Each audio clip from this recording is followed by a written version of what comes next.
Le deuxième chapitre, tel que nous l'avions nommé, la désignation du directeur des campagnes électorales, c'est un chapitre qui nous présente le critère de désignation, ce qui aide à mieux désigner celui à qui confier les destins de la gestion de votre campagne électorale. Et le tout premier critère, nous parlons de la dimension invisible.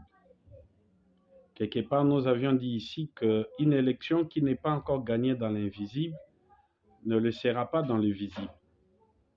Le candidat gagnant est celui qui met dans son Bismarck le chancelier capable de sonder l'avenir, de sentir ou apercevoir les choses de loin.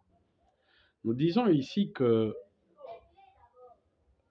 devenir président de la République n'est pas d'abord une œuvre humaine.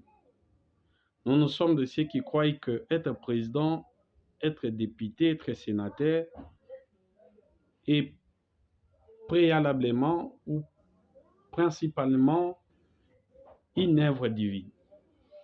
C'est Dieu qui décide. Pour nous qui sommes chrétiens, nous croyons tel que la Bible le dit que tout pouvoir vient de Dieu. Le directeur des campagnes électorales doit, dans son esprit, il doit être un homme illuminé, un homme qui comprend les événements qui sont cachés. Il doit sentir les choses venir. Il doit faire venir les choses par sa sensibilité.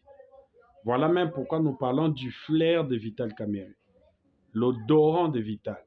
Il doit sentir les choses, il doit savoir contourner les choses. Or, vous ne pouvez pas contourner les choses si vous n'avez pas une sensibilité, je peux dire, de votre esprit, de votre mental, qui vous permettent de voir les choses de loin et de les contourner.